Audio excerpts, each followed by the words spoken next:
May isang bagay akong natutunan bilang caregiver na hindi ko maintindihan noon. Karamihan sa tao, ang nakikita yung pasyente. At tama naman yun. Dahil sila naman talaga ang direktang lumalaban sa sakit. Nakikita ng tao yung dialysis, yung mga gamot, yung mga laboratory, yung mga operasyon, yung hirap na pinagdadaanan ng isang pasyente. Pero may mga laban na hindi nakikita ng karamihan.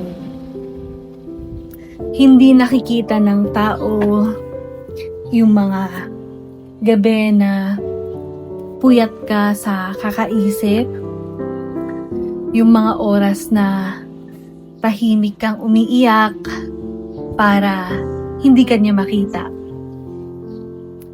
Yung takot na pilit mong tinatago dahil ayaw mong mas lalo siyang mag-alala. Yung mga problema na ayaw mong sabihin dahil ayaw mo siyang ma-stress.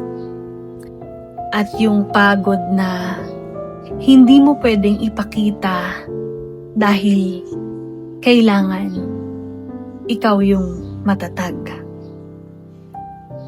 Hindi nakikita ng tao yung mga pagkakataong ikaw yung unang natatakot,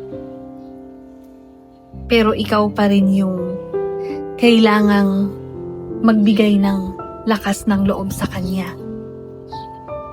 Yung mga araw na gusto mo ring umiyak, pero pinipili mong ngumiti at ipakitang okay ka dahil kailangan ka niya.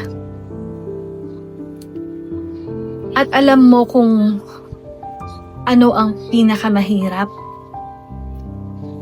Hindi yung puyat, hindi yung pagod, hindi yung pag-aalaga sa kanya, kundi yung makita araw-araw ang taong mahal mo na nahihirapan.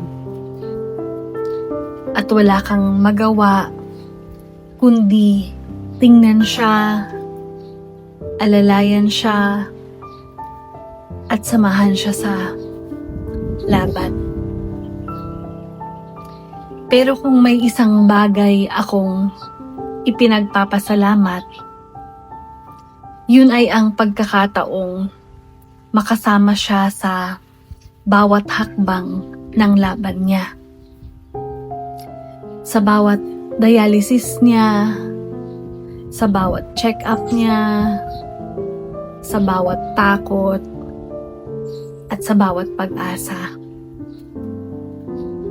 Dahil sa pag-aalaga ko sa kanya, mas lalo kong natutunan kung ano talaga ang ibig sabihin ng pagmamahal.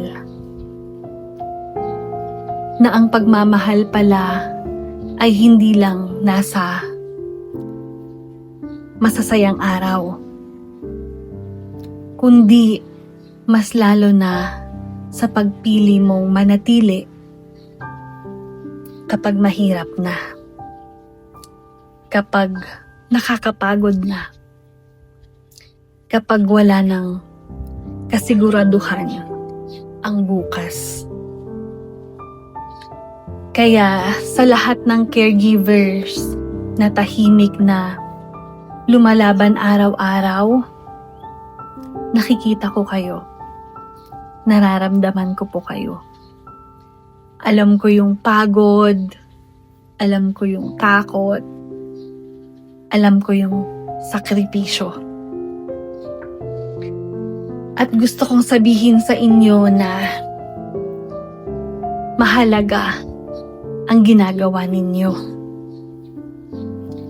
At para sa iyo, Han, maraming salamat dahil habang iniisip ng iba na ako ang nag-aalaga sa iyo, hindi nila alam na ikaw rin ang nagturo sa akin kung paano maging matatag